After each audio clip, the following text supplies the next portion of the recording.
Well, I'm going to start give me another minute or two. So if people get ticked off, I start too early. Actually, people don't complain about anything. I don't think anybody's really watching. That's why.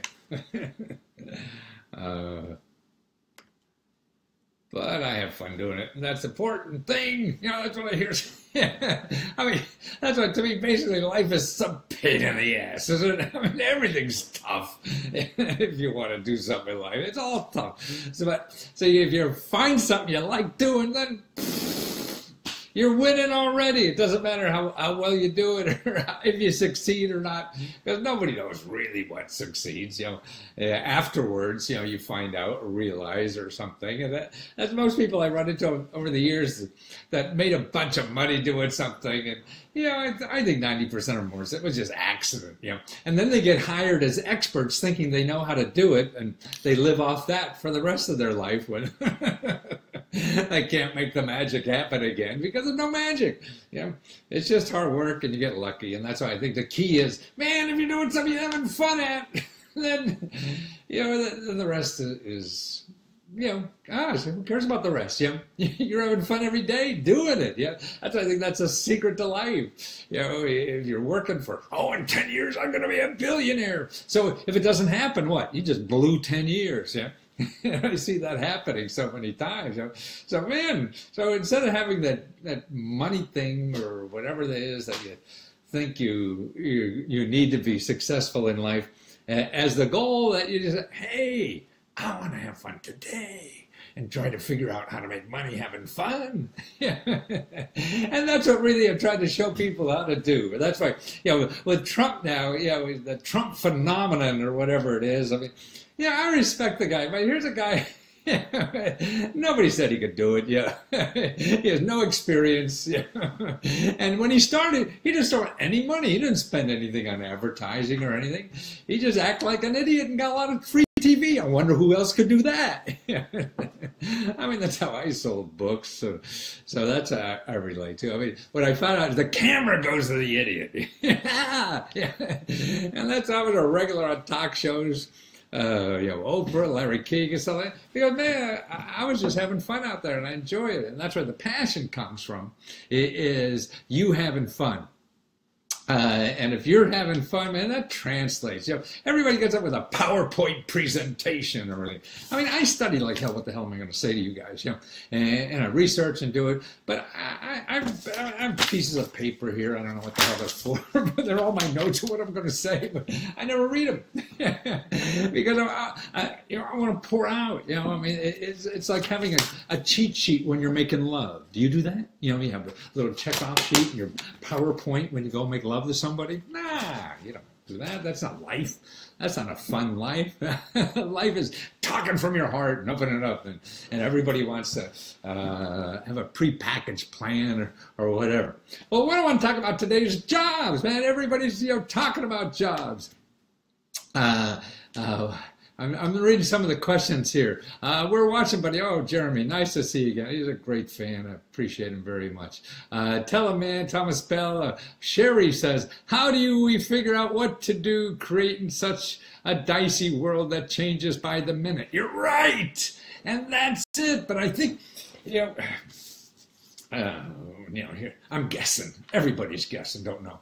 And that's why it's trying to deal with reality.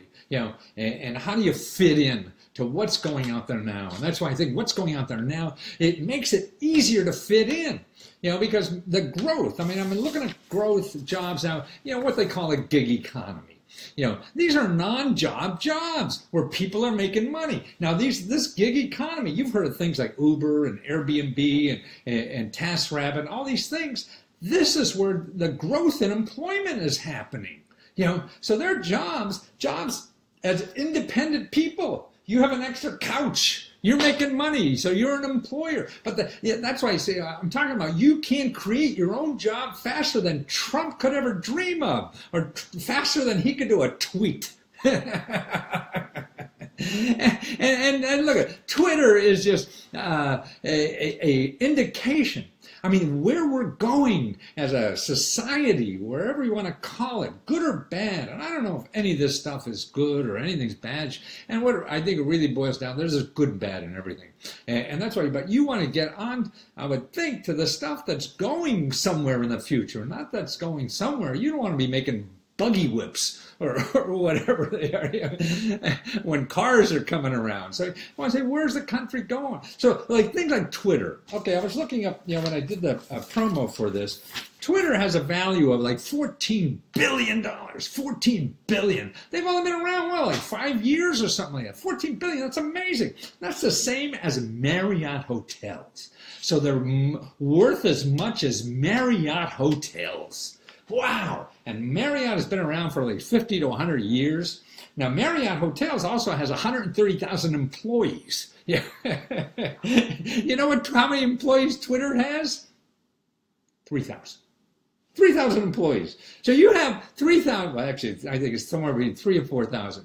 3,000 employees in something that's worth the same amount as Hyatt Hotel, which has 130,000 employees. So now, this is where all our investment and money and technology and everything is going, right? And things like Twitter. Why would somebody invest in hotels and have all that management problem? All they use is a platform, right? And they're making more money than Marriott hotels with a fraction of the effort, right? So that's what I mean. See, stuff like that. If money's going to places like this and not in traditional jobs, why the hell are we trying to get those traditional jobs back? They're not. And now even manufacturing jobs. I mean, you look at the data, what I've seen is that most of the manufacturing jobs, sure, we could do more, but it's not going to be with people. I mean, I was just reading like down in Texas, they're having oil, pulling oil out of the ground with computers. They don't need people anymore to do that. So that's why, I mean, we can't recreate something that ain't going to be there anymore. It's over. Like those white ties I used to wear in the 50s. They're gone. Maybe they'll come back in 10 years, but everything recycled. But where are we now? And that's why, I think that's why we have to get used to being our own employer. That's what's growing. People, what they call them now, they call these people a non-employer businesses. That is growing faster than a traditional payroll job. So a gig non-employer job, you using, working for Lyft or Airbnb or TaskRabbit or doing something on the internet, those jobs are creating a lot faster. That's growing faster than any traditional jobs. So that's where we're going. And then see if money is going there, people can get more money for their investment return.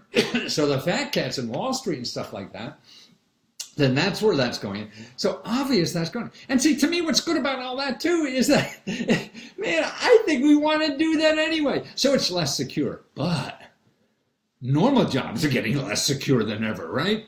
So if you have a job with 3 clients at home, and so one client doesn't like you, you still got 2 more, and you're covered. But no, you have a traditional job, on someone's payroll, when the boss doesn't like you, you're out of there, And also, see, what I think that, and prove me wrong, I'd love to hear, because I don't know for sure about all this, but my instinct is that everybody I see, this is why I always want to work myself, everybody I see just doesn't like their job. I mean, they would rather be going somewhere else. I mean, that's like having a bad date, isn't it?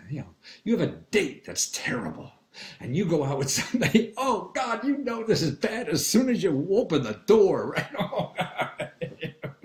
And so you're trying to suffer through this date, and later on in the night you look at your watch, oh my God, it's only 8:45. I thought it was midnight.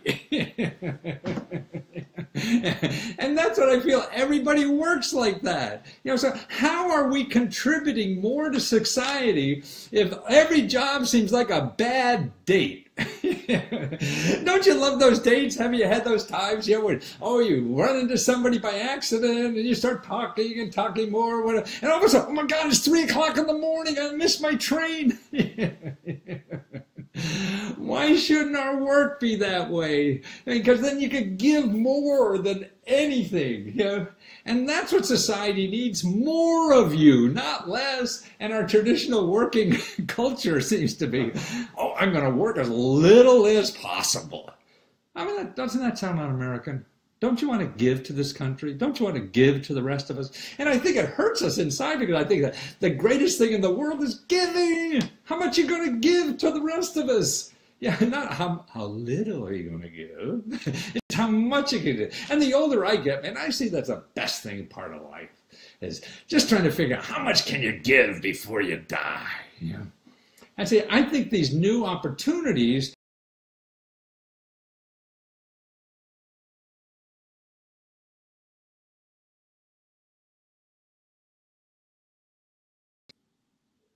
Oh, am I back? I guess there was too much energy here. I had a blowout or something. But I think these new opportunities that's happening on the internet is making that possible now again. So the artist or there's some little business that you wanted to do. See, it takes time to start anything.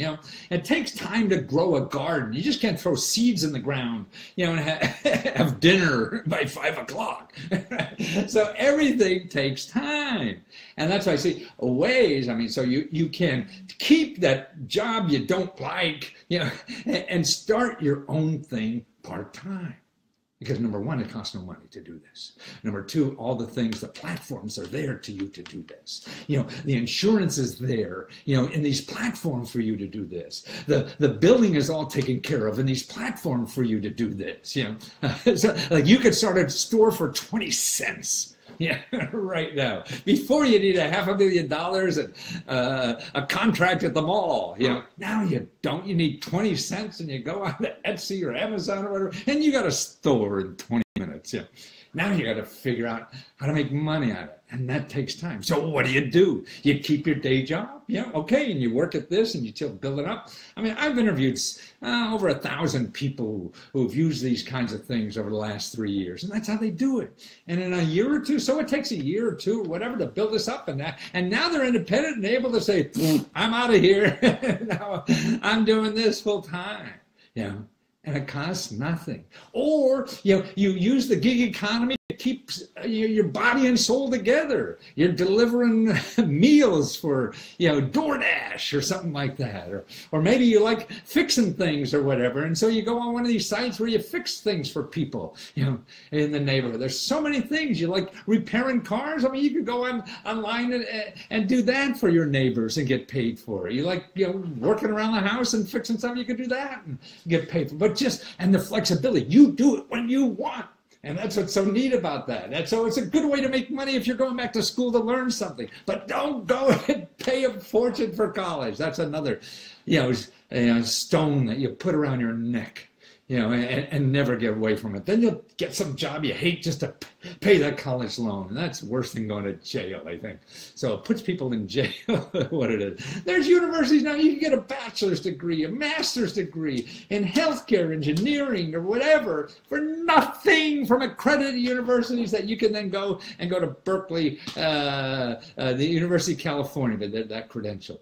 And that's why there's just so many more options. If you're trying to, keep up the Joneses is one thing, but the Joneses don't know what the hell they're doing either. They're just getting sucked into all this kind of stuff, And you can create. And see, another thing about creating your own thing, if you're part of the gig economy, you got the best tax write-off in the world. I did another thing recently about showing how Donald Trump, he doesn't have a private jet. No, he writes that off. So if you don't have a normal job, but you're working in the gig economy on one of these platforms, you're like Donald Trump. You write off your private jet. It's paid without tax money. But everything is like that. So your car is like that. The portion you use of that. Your travel is like that. See, I mean, you don't need personal money. I always thought, well, I don't want to be a millionaire. I want to live like one. And having your own thing. And now, see, before it used to be difficult to do it because you had to worry about accounting, you had to worry about laws, you had about everything. And now, but on a platform, you could start a store for 20 cents. They worry about everything. You just have to figure out marketing. And that doesn't cost anything, but you have to figure it out. And it takes work and it takes time. It's planting a garden. It's planting those seeds. It's watering those seeds, trying to figure it out. It's trial and error, success and failure, failure, success. Failure, failure, failure, failure, then success. Failure, failure, failure, failure, failure, then success. But see, when all those things, particularly in the beginning, are lots and lots of failures, that's why it's important to get into something that you think is important. Because if you think it's important, you'll stay there while the failures to be able to reap the benefits of those successes that may come 2 months from now, 3 months from now, 6 months from now, or even a year from now. So in 3 years, you're getting people calling you back and giving you money that you talked to 3 years ago, and they're finally ready to do it. But if you don't stay there long enough, you won't be there to reap those rewards. And that's why I see now, in all technical stuff, I mean, that's what I do now. I do research for people to show them the tools that are free out there in society to do that. Like we have something called business development centers that are paid for by the government, local government, federal government, or whatever. I've used these for my Fortune 500 clients. They're in every county. So you could just put in your county and put in small business development centers. They'll help you think through a business idea for free. They'll help you with your invention. They'll help you with any problem, a legal problem. Otherwise you're going to go to Google something like that, and you'll get somebody who's going to charge you $100 an hour. These people do it for free, and that's the problem with the internet society and Google is that the free people you can't find there. So it's really getting people, what I'm trying to do is show people there are options in the world. I think it's easier now. Like even Donald Trump said about jobs. He's talking about jobs, and I think the Carrier was one. He got 500 jobs he thinks he saved. And Ford Company, maybe 1,000. But you know who really was rang his bell? Was the guy from China who owns Alibaba. He said he'll create jobs for 1 million Americans. Okay. Now, Alibaba is like Amazon in China, and he wants people there. So you have a product, you have something, you put on his website for free and sell it, but you're now part of the gig economy. You're not on his payroll, no. But he'll give you everything to make it easy for you to start your business there.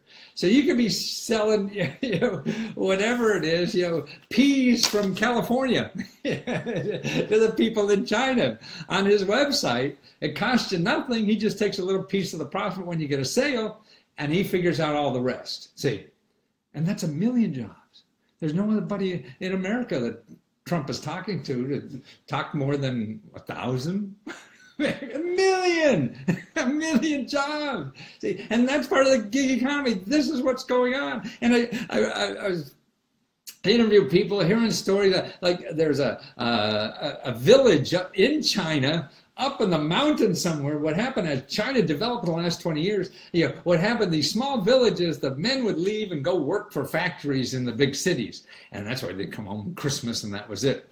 And this little village didn't want to live that way, So they started sort of like a little Amazon of themselves up in the mountains and got Wi-Fi, and they sell like herb tea and all this kind of stuff. And the whole village is doing this, and they don't have to go down to the city and work in the lousy factories. That's what I see that's happening. We're all able to control ourselves. Sure, it's not perfect. Sure, it's insecure. Sure, all these things. But there's good points to it. And the important thing is that other stuff is shrinking. It's getting worse. You're going to get, I think, more people are going to get hurt more, from that going down. And if you don't have optimism in life, to me, it's hard really to contribute. It's hard to do almost anything in this. So if something's going down and we're all fighting each other for the crumbs, Boy, that's like living Mad Max, isn't it? No, we don't want to live that way. We want to be hopeful or whatever. And not just live for the crumbs. So, I mean, start something. Just don't spend money. Don't spend money on something. That's the downfall of anything. If you're giving people money to start something new, you'll just run out of money before you figure it out. So you got to figure out how to do this without giving any money. If there's an idea that you could get together to put on a place like Etsy, find a little product, find a little something, do that, put it on Amazon. If you want to write something, you want to train something, do a little ebook yourself. It's nothing much. You want to raise money on crowdfunding, you could go to Fiverr.com. These people, will help you do a video for $5. You put something on the internet for $5 to help you raise money for that. So even if you fail, that's why I have things when I my people, I say, you want to fail. Failing on the internet is wonderful because you have to learn that way. So you don't spend a lot of money. So you fail and learn. If you spend a lot of money and fail, you'll be out of the game entirely. So there's just too many ways to do that. So if you fish around, stay away from people that want money from you. You want to learn without that. And the people that have platforms, like Etsy, like Amazon or whatever, I mean, they'll help you for free, or get somebody really cheap, send you $5 to help you just to do something technical you can't. But giving people hundreds or thousands of dollars to help you do that when you don't know what the hell you're doing. You only want to spend that kind of money when you know for sure. And you're only going to know for sure after you failed at a whole bunch of stuff. Otherwise, you're getting sucked in from some sweet-talking salesman who knows your soft points and they're going to get you. And they keep getting me throughout my life, too, even though I know I should know better. But now my work is really trying to do customized research to help people do that. So like now I have a new one. I'll show you like 300 sources of free money and help to live on while you do your thing. So this is money, whether it's government programs, which has been my specialty for a long time. I could show you 100, 200 where you live, to help you pay bills and expenses. Then internet things to live on, like that cost you nothing. These are 300 places that don't spend any money to get, whether it's, getting another $100 before the day's out or getting your teeth filled and you don't have dental insurance, those kinds of things, Or starting a business. What I do is try to give people the complete reference material for all the free sources of money and help to start a business. Remember, the government wants you to start a business because that creates a job. Look at this guy ran his whole election on creating jobs. Well, you can create a job for you, and then you're doing what the government wants you to do, and there's money to help you do that too. See. And that's what's neat. I think it's a great time in our society. I mean, I've been around, born in the 40s, and this is really fun now because more people could start their own thing now. And I think it pays to start your own thing. I mean, I think that's where most of our sickness comes from inside because we live with this, the stress that's created in normal jobs. Other people put stress on us, And a way to do that, sure. I mean, you're going to have stress trying to make a buck and make payroll or make your mortgage or whatever. And that could just smart sometimes to do that. But stress you have no control over some asshole telling you to do something, because they just want more money out of you. That gets you sick, I think. Well, I just talked too much already, but thank you for putting up with me. And take a look at my stuff. LeskoTutor.com and have all the prepackaged or the packaged stuff there. Like do your research, and whether you use me or not, that's not the important thing. The important thing is that the stuff is there. So when people tell you that you can't do this and it's going to cost you $5,000, there's always a way around that. So don't trust them. Take care.